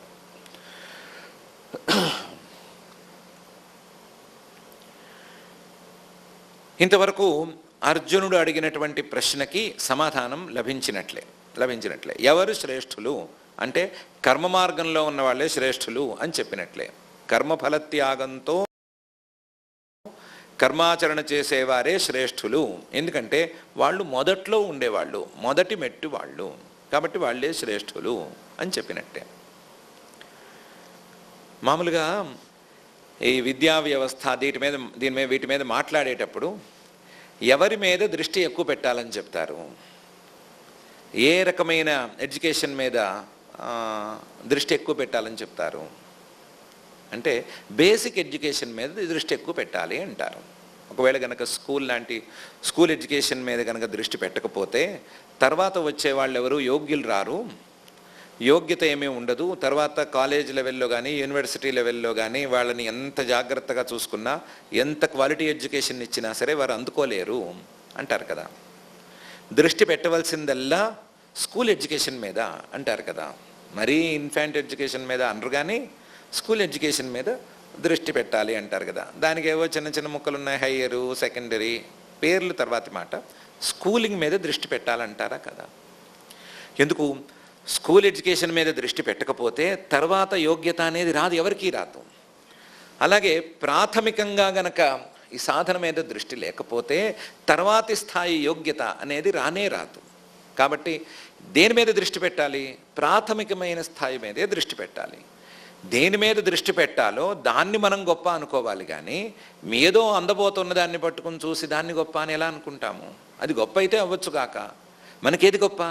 ఇప్పుడు మనం దృష్టి పెట్టవలసినటువంటి అంశమే గొప్ప. కాబట్టి ఈ కర్మ మార్గంలో కూడా పరమాత్మకు కర్మఫల సమర్పణ అనేటువంటి తీరు ఇదే గొప్ప, దీని మీదే దృష్టి పెట్టాలి అని పరమాత్మ ఈ శ్లోకాల్లో ప్రత్యేకించి చెప్పాడు. అర్జునుడు సులభంగా అడిగితే పరమాత్మ దానికి విస్తృతంగా సమాధానం చెప్పాడు. పనిలో పని సన్యాసం గురించిన ప్రస్తావన ఇప్పుడు వచ్చింది. కర్మఫల త్యాగ అన్నప్పుడు త్యాగాచ్ఛాంతిరనంతరం అన్నప్పుడు సన్యాసం గురించిన ప్రస్తావన వచ్చింది. ఈ ప్రస్తావన ఇప్పుడే కాదు, మొదట్లో ప్రథమాధ్యాయంలోనే వచ్చింది. ఏమన్నాడు? శ్రేయో భోక్తుం భైక్ష్యమపీహ లోకే అన్నాడు కదా. నాకున్నది వైరాగ్యంతో నేను సన్యాసం పుచ్చుకుంటాను, సన్యాసం పుచ్చుకుని బిచ్చమెత్తుకుంటూ తిరుగుతాను అన్నాడు కదా. ఆ సన్యాసం గురించి అతనిలా అనుకుంటున్నాడు అని పరమాత్మ మనసులో ఉంది. ఇప్పుడేమో సన్యాస ప్రస్తావన వచ్చింది, కొద్దిగానైనా సరే వచ్చింది. వస్తే ఈ సన్యాసం గురించిన విశేషాలు కొన్ని చెప్పవలసిందే, సన్యాసంలో కావలసినటువంటి విశేషాలని చెప్పవలసిందే. ఆ సన్యాసంలో కావాల్సిన విశేషాలని కేవలం సన్యాసులే నేర్చుకోవాలని ఏమీ లేదు, అందరూ నేర్చుకోవాల్సిన విశేషాలు, క్రమక్రమంగా అందుకోవాల్సిన విశేషాలు. ఆ విశేషాలు లేనిదే నీకు ఆ సన్యాసానికి కూడా అధికారం లేదు అని అర్జునుడికి తెలియవలసిందే. వాటిని సాధించుకోవటానికి మనస్సుని సమాయత్తం చేసుకోవాల్సిందే అని అనుకుని కొన్ని ఉత్తమ గుణాలని పరిచయం చేశాడు. అధ్యాయ పరిసమాప్తి వరకు కొంచెం అదే తేడాతో ఉత్తమ గుణాలని పరిచయం చేశాడు. అందులో ఇవన్నీ భక్తి తాలూకు విశేషాలు అని చెప్పేశాడు. భక్తుల లక్షణాలు అనే తీరులో చెప్పాడు. దాన్ని ఏమని చెప్తున్నాడు? అద్వేష్ట సర్వభూతానాం మైత్రః కరుణ ఏవచ నిర్మమః నిరహంకారః సమదుఃఖ సుఖ క్షమీ అని మొదలుపెట్టి కొన్ని వరుసగా చెప్పుకొస్తున్నాడు. సన్యాసం అంటే అల్లాటప్ప అనుకుంటున్నావా? అద్వేష్ట సర్వభూతానాం కావాలి. సన్యాసానికి ప్రధాన మంత్రమే అభయం సర్వభూతేభ్యో మత్తస్వాహ అని మంత్రం, వేరే ఏమీ లేదు. నా వల్ల ఏ ప్రాణికి ఇక మీద భయం లేదు అనేదే సన్యాస మంత్రం. మరి దానికి ముందు ఏం సాధించాలి? అద్వేష్ట సర్వభూతానాం, ఏ ప్రాణిని ద్వేషించకపోవటం అనేది నేర్చుకోవాలి కదా. కాబట్టి ఆ గుణాన్ని అలవరుచుకోవాలయ్యా, అది దాని సంగతి చూడు. మైత్రీభావంతో అందరితోనూ ఒక మైత్రీభావంతో నడుచుకోవటం అనేది ఉండాలి. అద్వేష్ట సర్వభూతానాం అంటే నేను ఎవరిని ద్వేషించను, కానీ ఎవరిని నా దగ్గరికి రానివ్వను, ఎవరిని నేను అనుకూలంగా చూడను, అదేం పనికిరాదు. మైత్రీభావంతో ఉండాలి. కరుణ ఏవచ, వాళ్ళు ఏమైనా కష్టాల్లో ఉంటే లేదా అవేమైనా కష్టాల్లో ఉంటే వాటి మీద దయ అనేది చూపించాలి. వాటికి ఆ కష్టం పోయేట్టుగా ఎంత చేతనైతే అంత ప్రయత్నం చేయగలిగి ఉండాలి. మైత్రః కరుణ ఏవచ. సన్యాసం అంటే అల్లాటప్పాన నిర్మమః నిరహంకారః. మమభావం ఉండకూడదు, అహంకారం, నేను అనే అహంకారం ఉండకూడదు. ఎక్కడ నేను అనేటువంటి అహంకారంతో పనులు చేయటం లేదు అందులోనూ. అలాగే మమ అనే మాట లేనే లేదు. నిర్మమో నిరహంకారః. అలాగే సమదుఃఖ సుఖ, దుఃఖాన్ని సుఖాన్ని పూర్తిగా సమంగా చూసుకోవాలి. దుఃఖం వచ్చినప్పుడు ఆ దుఃఖం మీద కానీ ఆ దుఃఖానికి కారణమైన సందర్భం మీద కానీ ద్వేషం పనికిరాదు. సుఖం వచ్చినప్పుడు ఆ సుఖం మీద కానీ సుఖానికి కారణమైన దాని మీద కానీ ప్రీతి పనికిరాదు. దుఃఖాన్ని సుఖాన్ని సమానంగా చూడాలి. దుఃఖం మీద సుఖం మీద, దుఃఖ హేతువుల మీద సుఖ హేతువుల మీద సమబుద్ధి ఉండాలి. రాగద్వేషాలకు అవకాశం ఇవ్వకూడదు. ఇంత ఉన్నా సరే ఏమైనా ఇష్టం లేనివి ఏమైనా వచ్చి మీద పడితే క్షమతో ఓర్పుతో ఉండగలగాలి. ముందు వీటిని అభ్యాసం చేసుకోవయ్యా. ఎంత వీలైతే అంత అభ్యాసం చేసుకో. ఇవి గనక బాగా నీకు లభిస్తే నువ్వు ఎక్కడున్నా నీకు సన్యాసం అనేది వచ్చేసినట్లే. అద్వేష్టా సర్వభూతానాం మైత్ర కరుణ ఏవచ నిర్మమో నిరహంకార సమదుఃఖ సుఖ క్షమీ. ఇది కాక సంతుష్ట సతతం యోగి యథాత్మా దృఢనిశ్చయ మయ్యర్పిత మనోబుద్ధి మద్భక్త యో మద్భక్త సమే ప్రియ. నా భక్తుడి యొక్క లక్షణాలయ్యా ఇవి, నా భక్తి తాలూకు విశేషాలయ్యా ఇవి.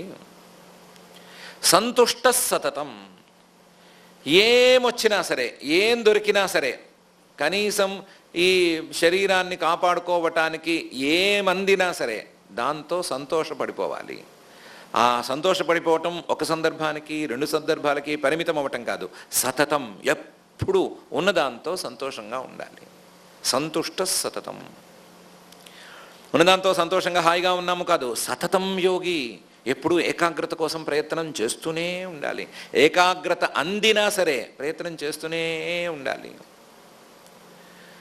బాణాలు తయారు చేసేవాడు ఏం చేస్తాడు? బాణం కనిపిస్తే దాన్ని ఏదో సానబెడదామనే చూస్తాడు, దాన్ని ఏదో చూసుకుంటూ ఉంటాడు. ములికి ఇంకా ఏదో ఇటు రాలేదు అటు రాలేదు, ఇటు తిరుగుదాం ఇటు చేద్దాం అంటూనే ఉంటాడు. ఎంతసేపు అయినా సరే ఆ పని మీదే కూర్చుంటాడు. అలాగే మనసును ఏకాగ్రం చేసుకోవటం మీద ఎప్పుడూ కూర్చుండాలి. సతతం యోగి. యథాత్మ, శరీరాన్ని కానీ ఇంద్రియాలని కానీ ఇష్టం వచ్చినట్లు వదిలిపెట్టడానికి వీలు లేదు. యథాత్మ, వాటిని అదుపులో ఉంచుకోవాలి. అందులోనూ దృఢ నిశ్చయం విషయంలో ఏమాత్రం పొరపాటు పనికిరాదు. నిశ్చయం దృఢంగా ఉండాలి. నేను ఏ మార్గంలో ఉన్నాను? సన్యాస మార్గంలో ఉన్నాను. ఆ మార్గానికి తగ్గవే నాకు కావాలి అనే ఉద్దేశంలో ఉండాలి. మయ్యర్పిత మనోబుద్ధి, మనస్సుని బుద్ధిని నాకే సమర్పించాలి. వెనకాల శ్లోకంలో వచ్చింది కదా, మనసులో ఉండేటువంటి సంకల్పాలని బుద్ధిలో ఉండేటువంటి నిర్ణయాన్ని మొత్తాన్ని పరమాత్మ నేను నాకే వెచ్చించుకోవాలి. మయ్యర్పిత మనోబుద్ధి, ఇలాంటి వాణ్ణి నేను మద్భక్త అని చెప్పుకుంటాను. మద్భక్త అనేది బ్యాడ్జ్ కాదని అనుకున్నాం కదా.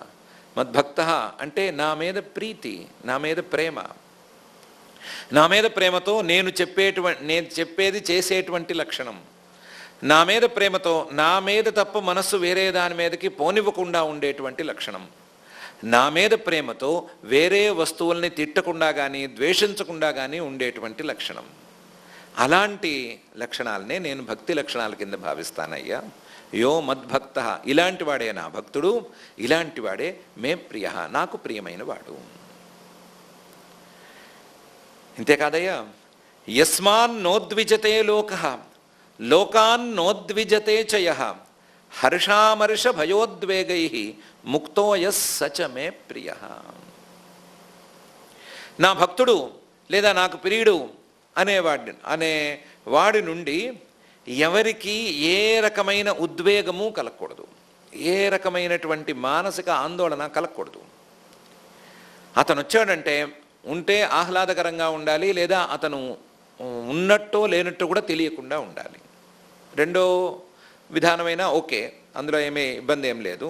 అతను ఉన్నట్టు లేనట్టు తెలియదు, ఏదో అలా వచ్చాడు అలా వెళ్ళిపోయాడు అన్నట్టున్నా పర్వాలేదు, లేకపోతే ఆహ్లాదమైన కలగాలి, అంతే తప్ప ఉద్వేగం అనేది ఎవరికీ కలగకూడదు. ఈ వ్యక్తి దొరికాడు చాలా రోజుల తర్వాత మనం ఎలాగైనా సరే ఏదో పోట్లాట వేసుకోవాల్సిందే అని చూసేవాడికి అనిపించకూడదు. యస్మాన్ నోద్విజతే లోక. కొంతమందిని చూస్తే అనిపిస్తుంది కదా, ఎట్టాగైనా వీడిని ఈరోజు ఏదో పోట్లాడి వీడిని ఎక్కడైనా సరే ఓ చోట మడత పెట్టి వీడిని కాదని పంపించాలని అనిపిస్తుంది కదా, అనిపిస్తుంది. ఆ మాత్రం ఫైటింగ్ నేచర్ లేకపోతే మనుషులు ఎందుకు అవుతాం మనము? సందర్భాలు కలిసి రాక ఇలా ఇబ్బంది ఉన్నాం కానీ సందర్భాలు కలిసి రాక చప్పగా ఉన్నాం కానీ సందర్భాలు కలిసి వస్తే ఫైటింగ్కి తక్కువే ఉంది. ఏ కారణం చెప్పి ఎవరితో ఫైటింగ్కైనా సిద్ధమే కదా. కానీ ఈ వ్యక్తిని చూస్తే ఎవరికి ఈ మాట అనిపించకూడదు. యస్మాన్ నోద్విజతే లోక. ఈ వ్యక్తిని చూస్తే అనిపించకూడదు కాదు, లోకాన్ నోద్విజతే చయ. ఎవరిని చూసినా ఇతనికి కూడా ఉద్వేగం కలగకూడదు. ఎవరిని చూసినా సరే వీడు నన్ను అప్పుడు అలా హింసించాడు, అలా అవమానించాడు, ఇలాంటివేం గుర్తుకు రాకూడదు. పోట్లాటలు లేదా ఉద్వేగాలు ఏం లేవు. చూస్తే సమబుద్ధితో చూడాలి, చూడకపోతే అసలు ఈ వస్తువు తాలూకు విలువే లేదు అనేనా అనుకోవాలి.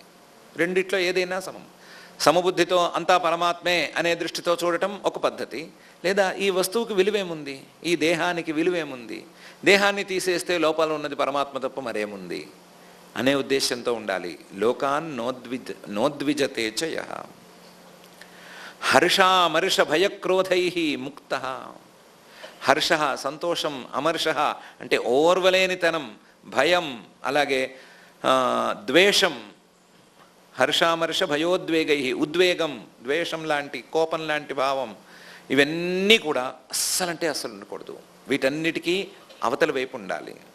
హర్షామర్ష భయోద్వేగైర్ముక్త యహ, ఇలాంటి వాడు ఎవరైనా ఉంటే సచ మే ప్రియ, వాడు నాకు ప్రియుడవుతాడు. నాకు ప్రియులెవరు? నా భక్తులు. నా భక్తుల లక్షణాలు ఎలా ఉండాలి? ఇలా ఉండాలి. నా భక్తి లక్షణం అంటే వేరే కాదు, ఇది నా భక్తి తాలూకు లక్షణం. ఇలా ఉంటే నాకు వాళ్ళు ప్రియులు. యో మద్భక్త సమే ప్రియ. నా పేరు చెప్పి పక్క వాళ్ళతో పోట్లాడే వాళ్ళు ఉంటారే, నా పేరు చెప్పి పోట్లాడి నేను ఆ భగవంతుడి తాలూకు రూపాన్ని నిలబెట్టానని అనుకుంటారే, వాళ్ళతో నాకేం పని లేదు. నా రూపాన్ని, నా కీర్తిని, నా పేరుని ఎవ్వరూ నిలబెట్టక్కర్లేదు. అది ఆ జెండా పాతవలసిన అవసరం ఎవ్వరికీ లేదు.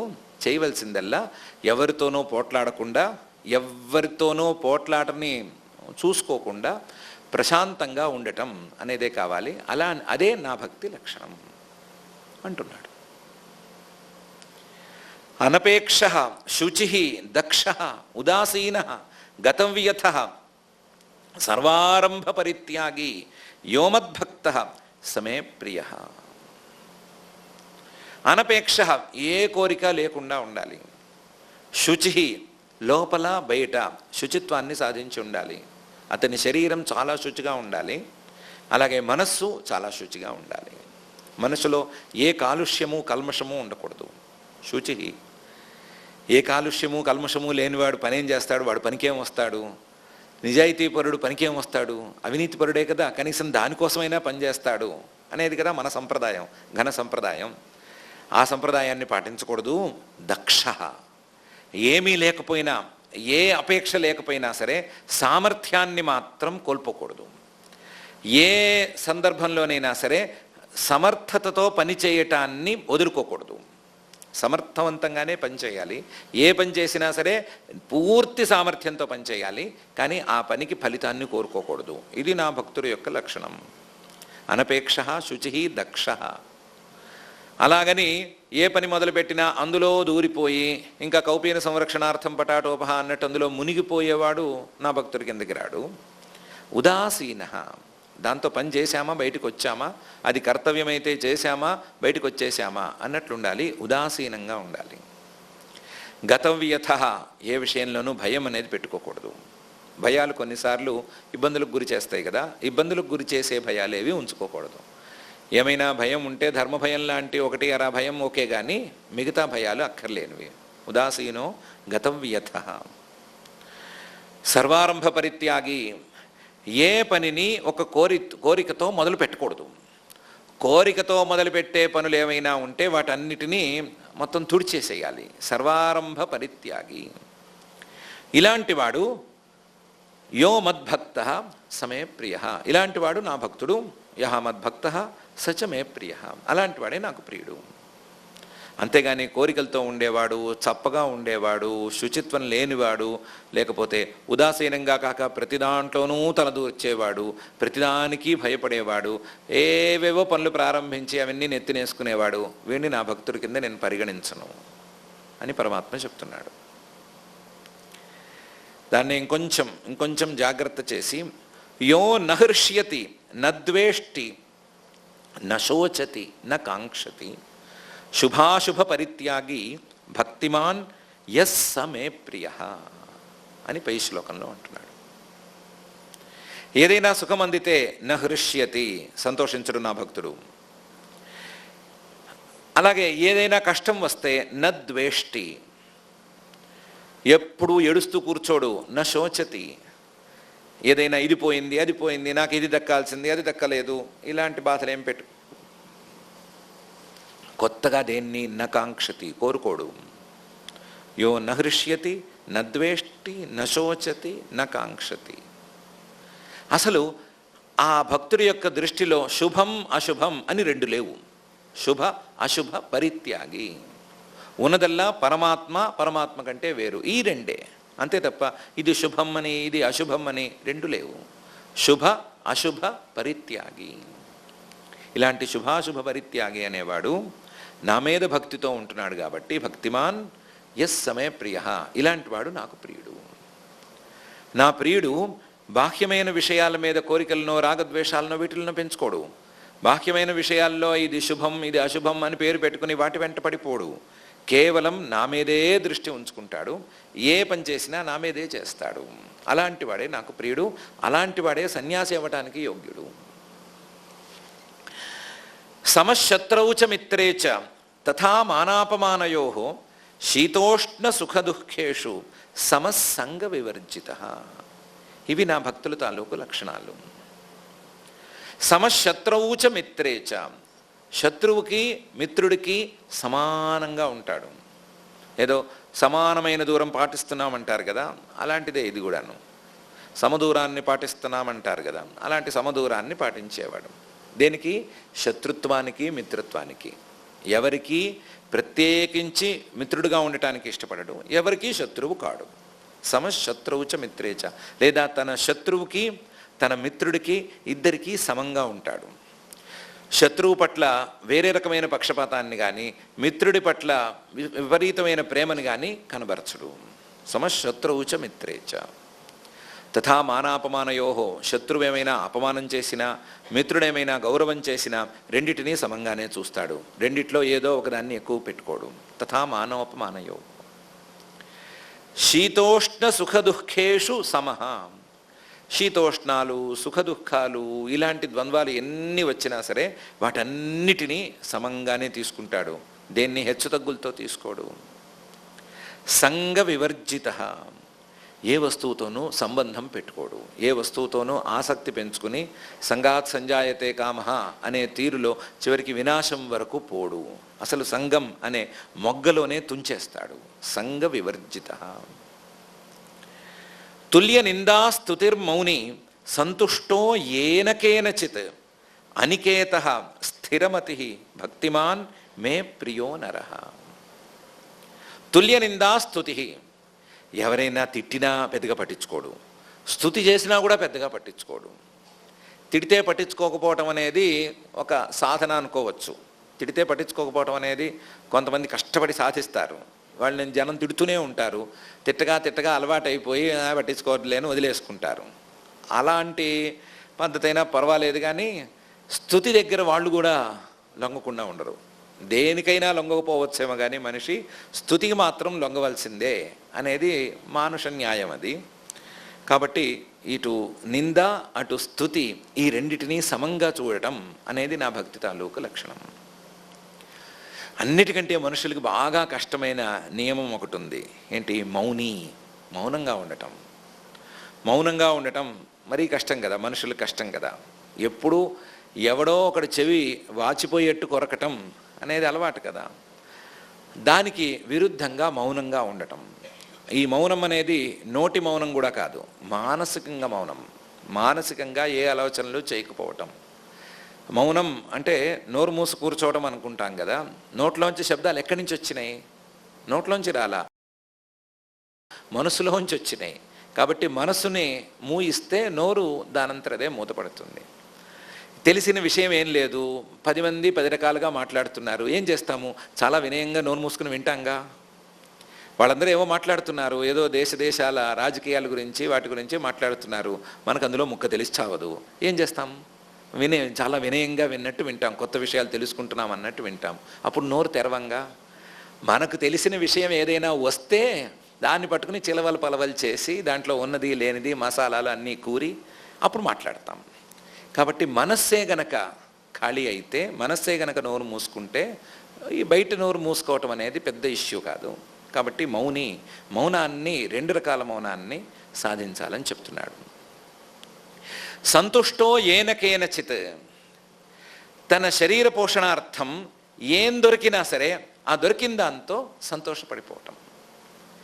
శరీర పోషణార్థం రుచికరమైంది దొరకచ్చు, రుచి లేనిది దొరకచ్చు, లేదా అనుకూలమైనది దొరకచ్చు, అంతగా నప్పేది దొరక్కపోవచ్చు. కాకపోతే దాంతో సంతోషపడిపోవటం అనేది మాత్రం అలవాటు ఉండాలి. జడభరతుడి గురించి చెప్పలా భాగవతంలోనూ. ఆయన పాపం వాళ్ళ వదిలిలో వాళ్ళు అన్నం వండితే కింద మిగిలిపోయే ఇది ఉంటుంది కదా, మాడు ఉంటుంది కదా, చిన్నప్పుడు మోసం చేసి అప్పచ్చి అని పెట్టేవాళ్ళు. దాని మీద ఓ చుక్క నూనె వేసి దానికి ఏదో మాగాయి అది పూసి పెట్టేవాళ్ళు. తర్వాత చాలా ఏళ్ల పాటు అదేదో అప్పచ్చు అనుకుని ఇప్పుడు కూడా ఏదో రుచి అనుకుని అప్పుడప్పుడు తింటాము. రోజు పెడితే మాత్రం భరించలేము. అది కొంచెం మన వాళ్ళు పొయ్యి మీద అన్నం పడేసి కొంచెం చుట్టుపక్కల పెత్తనాలు చేసి వస్తే నల్లగా వస్తుంది కదా అప్పచ్చి. ఆ అప్పచ్చిని మనం ముట్టుకోలేము. కానీ పాపం ఆయన జడభరతుడు ఆ అప్పచ్చులు కూడా చక్కగా తిన్నాడు, లెక్క లేకుండా తిన్నాడు. దాంతో కూడా దానికి పాత్రపురీషం అని పేరు. ఆ పాత్రపురీషాన్ని తిని బతికాడు ఆయన. అలాగని ఎవరైనా రుచిగా పెడితే హాయిగా తిన్నాడు, దాన్ని కూడా తిన్నాడు, దాన్ని హాయిగా తిన్నాడు, దీన్ని హాయిగా తిన్నాడు. దేన్ని లెక్క చేయలేదు. కేవలం శరీర స్థితి కోసం ఏదో తినాలి అంటే తినాలి అన్నట్టున్నాడు. ఎవరైనా పెట్టము నువ్వు తినొద్దు అంటే లేచిపోయాడు హాయిగాను. శరీరం పోతే పోతుంది నాకేంటి అన్నట్టే ఉన్నాడు. అలా సంతుష్టో ఏన కేనచిత్, ఏన కేనచిదాచ్ఛన్నః ఏన కేనచిదాశితః యత్ర క్వచన శాయీచ తందేవా బ్రాహ్మణం విదుహు అని ఒక శ్లోకం. ఏన కేనచిదాచ్ఛన్నః, ఏం కప్పుకోవాలి, ఏది కట్టుకోవాలి అంటే ఏం దొరికితే అదే దాన్ని కట్టుకునేవాడు. ఏన కేనచిదాశితః, ఏం తినాలి, ఏం దొరికితే అదే తినాలి. అది పనికొచ్చేదా పనికిరాదా రాళ్ల మట్టా ఏం లెక్కలేదు. ఏన కేనచిదాశితః. ఎక్కడ పడుకోవాలి కాదు, నిద్ర వచ్చినప్పుడు పడుకోవాలి అంతే. ఎత్ర క్వచన శాయీచ, నిద్ర వస్తే ఎక్కడైనా పడుకోవటమే, నిద్ర రాకపోతే కూర్చుని ఆత్మ అనుకుంటూ కూర్చోవటమే, ఇంతేను. ఎత్ర క్వచన శాయీచ. ఇట్లాంటి వాణ్ణి తందేవా బ్రాహ్మణం విదుహు, బ్రహ్మజ్ఞాన యోగ్యుడు ఇతనే అని అన్నారట. అలాంటి సంతుష్టో ఏన కేనచిత్ అనే లక్షణాన్ని సాధించాలి. అనికేతః, ప్రత్యేకించి నివాసం అనేది ఉండకూడదు. స్థిరమతి, స్థిరమైన మతి అనేది మాత్రం ఉండాలి. షెల్టర్ అనేది శాశ్వతంగా ఏమి ఉండక్కర్లేదు, కానీ స్థిరంగా శాశ్వతంగా బుద్ధి ఉండాలి. స్థిరమతి, అందులోనూ పరమార్థ విషయంలోనే మతి ఉండాలి. పరమార్థమైనటువంటి ఆత్మతత్వం మీదే స్థిరమైన మతి ఉండాలి. భక్తిమాన్, నా మీద భక్తి ఉండాలి. ఇలాంటి భక్తిమంతుడు ఎవడైనా ఉంటే యో మే ప్రియో నరః, ఇలాంటి మనిషి నాకు ప్రియుడు భక్తుడైతే ఆ భక్తుడి యొక్క లక్షణాలు ఇవి అని పరమాత్మ చెప్తున్నాడు. ఇది వినటానికి ఏదో విన్నట్టుందేమో కానీ ఏదో సన్యాస లక్షణాలు కదా, మనం ఏమైనా సన్యాసం తీసుకోబోతామా పాడా, మనం ఏమైనా సన్యాసాలకు పోవట్లేదు, మనం ఏదో ఎంత కావాలో అంత ఉంచుకుని అక్కర్లేని విషయాల్ని తెంచుకుని వాళ్ళతో పోట్లాటలు రాకుండా ఏదో తోసేసుకుని ఉంటే చాలు అన్నట్టు ఉంటాం కదా, మనకెందుకు ఈ లక్షణం అనుకుంటారేమో. కాదిది ఏతు ధర్మ్యామృతమిదం యథోక్తం పర్యుపాసతే శ్రద్ధధానా మత్పరమాః భక్తాస్తేతీవ మే ప్రియాః. ఇది నా ప్రీతి కోసం అలవర్చుకోవాల్సినటువంటి లక్షణ సముదాయం. ఇది ధర్మ్యం, ఇది ధర్మంలో ఉత్తమ స్థాయికి చెందినటువంటి మార్గం. ధర్మ మార్గంలో ఉత్తమ స్థాయికి చెందింది ఇది ధర్మ్యం. ధర్మం ఎప్పుడూ పక్కవారితో పోట్లాడుతూ ఉండు, వాడితో పోట్లాడు, వీడిని తిట్టు, వాడిని కొట్టు చెప్పదు. అది ధర్మం అలా చెప్పదు. ధర్మం అనేది మంచిగా ఉండు అని చెప్పడానికి ఒక దారి. భక్తి మార్గం అనేది ఏదో పక్కదేవతను తిట్టు, పక్కదేవతను ఉపాసించే వాళ్ళని నువ్వు వెధవానను అని చెప్పదు. భక్తి అనేది మనుషుల్ని పైకి తీసుకెళ్ళటానికి దారే కానీ పక్క చూపులు చూడమనటానికి ఉపాయం కాదు. ఇది ధర్మ మార్గం. అంతేకాదు అమృతం, ఎవరికైనా కావలసిందే. ఇది ధర్మ్యామృతం, ధర్మ మార్గంలో దొరికేటువంటి అమృతం. ధర్మాన్ని గనక సరిగ్గా ఆచరిస్తే ఇలాంటి భావాలే క్రమక్రమంగా బలపడతాయి. ధర్మాచరణ చేసే వాళ్ళలో ఏ కోపాలు, ఏ ద్వేషాలు ఇవన్నీ ఉండకూడదు, రావు, అలా రాకూడదు. వస్తే వాళ్ళ ధర్మ మార్గంలో ఏదో చిన్న లోపం ఉంది అనే అర్థం. కాబట్టి ఇది ధర్మ్యామృతం, ఇది అందరికీ కావలసిన అమృతం. అమృతం అందరికీ కావాలి కదా, కాబట్టి ఇది అందరికీ కావలసినటువంటి అమృతం. ఇలాంటి అమృతాన్ని యథోక్తం నేను చెప్పిన తీరులో పర్యుపాసతే, కష్టపడి సాధించుకుంటే, శ్రద్ధధానాహ, దానికి శ్రద్ధ అనేది జోడించుకుంటే, మత్పరమాహ, నా మీదే గనక పరమ బుద్ధి ఉంటే, మిగతా విషయాలేమీ అక్కర్లేదు, పరమాత్మమే మనకు పరమం అనేటువంటి దృష్టి ఉంటే, అలాంటి భక్తాహ, అలాంటి భక్తులు తే అతీవ మే ప్రియా, నాకు చాలా ఇష్టమైన వాళ్ళు, చాలా ప్రియమైన వాళ్ళు, చాలా ప్రియమైన వాళ్ళు అని పరమాత్మ ఈ శ్లోకంలో అంటున్నాడు. ఈ శ్లోకంతో 20 శ్లోకాలు ఉన్నటువంటి భక్తి యోగం అనే అధ్యాయాన్ని, అనే పేరు పెట్టుకున్న మనం పేరు పెట్టుకున్న అధ్యాయాన్ని పూర్తి చేశాడు. ఇది శ్రీమద్భగవద్గీతాసూపనిషత్సు బ్రహ్మ విద్యాయాం యోగశాస్త్రే శ్రీకృష్ణార్జున సంవాదే భక్తియోగో నామ 12ోऽధ్యాయ అని 12ాధ్యాయాన్ని పూర్తి చేశాడు. ఈ అధ్యాయంలో ఏం చెప్పాడు అంటే, ఈ అధ్యాయంలో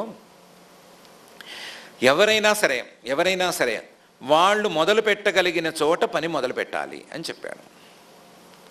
ఎక్కడైనా సరే రన్నింగ్ రేస్ ఎక్కడ మొదలవుతుంది? వాళ్ళు ఎక్కడున్నారో అక్కడి నుంచి మొదలవుతుంది, ఎక్కడుంటే అక్కడి నుంచి మొదలవుతుంది, అంతే కదా. రన్నింగ్ రేస్ అంటే మరి ట్రాక్ మీద ఉండే రన్నింగ్ రేస్ కాదు మనం చెప్పేది, మామూలుగా రేస్ అనేది ఎక్కడుంటే అక్కడి నుంచి మొదలవుతుంది. కాబట్టి ఎవరైనా సరే వాళ్ళు ఉన్నది కర్మ మార్గంలో, కాబట్టి కర్మ మార్గంలో ప్రయత్నం మొదలుపెట్టుకోవాలి. దానికి సర్వకర్మ ఫలత్యాగం అనేది మొదలుపెట్టాలి.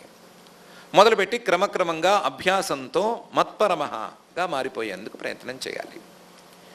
ఈ కర్మఫల త్యాగం చేసేటువంటి కర్మయోగం అంటే ధర్మ మార్గంలో ఉన్నప్పుడు సల్లక్షణాలు, భక్తి లక్షణాలను అలవరుచుకోవాలి.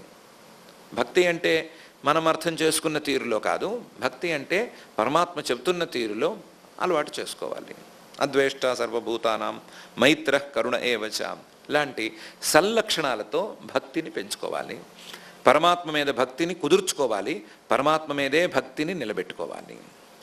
అలాంటి భక్తులైతే గనక, అలాంటి భక్తిని సాధిస్తే గనక వాళ్ళకు అటు సన్యాసము సులభంగా ఉంటుంది, అన్నిటికంటే నా ప్రీతికి పాత్రులవుతారు, నా అనుగ్రహానికి వాళ్ళు పాత్రులవుతారు. కాబట్టి ఇది కష్టపడైనా సరే, కొంచెం కష్టమే కదా, అందరినీ ప్రేమించమన్నా కూడా ఒకటి పర్వాలేదేమో, కానీ ఎవరిని ద్వేషించకుండా ఉండమంటే మరీ కష్టం కదా. అంటే ఎంత కష్టమైనా సరే, ఎంత కష్టంగా ఉన్నా సరే దీన్ని తప్పనిసరిగా సాధించి తీరాలి అని చెప్పాడు.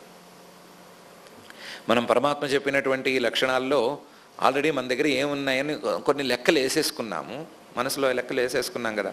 ఇది పర్వాలేదు, ఇది నాకుంది, నేను ఎవరిని ద్వేషించను. మైత్ర, నేను అందరికీ మిత్రుల్లాగానే ఉంటాను, నేను ఎవరితోనూ శత్రుత్వాలు పెట్టుకోను తొందరపడి. కరుణ ఏవచ్చ, నాకు జాలి ఎక్కువ, అప్పుడెప్పుడో కుక్కకి బిస్కెట్ వేసాను, ఇలాంటివన్నీ అనుకుని ఉంటాం కదా. నో ప్రాబ్లం, అనుకోవచ్చు. అనుకున్న వాటిని పెంచుకుంటే చాలు. పెంచుకుంటే అది పరమాత్మకు లేదా పరమాత్మ ప్రీతికి మనల్ని దగ్గర చేయటానికి వీలుగా ఉంటాయి అని అనుకోవచ్చు. కాబట్టి పరమాత్మ ప్రీతిని అందుకోవటానికి మనం ఈ సాధనాలని తప్పనిసరిగా అభ్యాసం చేసి తీరాలి అనేటువంటి సంకల్పాన్ని ఈ సందర్భంగా మనం తీసుకుందాము. ఈ సంకల్పాన్ని దృఢం చేయవలసిందిగా ఆ జగద్గురువైనటువంటి శ్రీకృష్ణ పరమాత్మనే మనం భక్తిగా ప్రార్థించుకుందాము. ఆ ప్రార్థనతో ఈ 12వ అధ్యాయాన్ని ఇక్కడికి ఆపుకుందాం.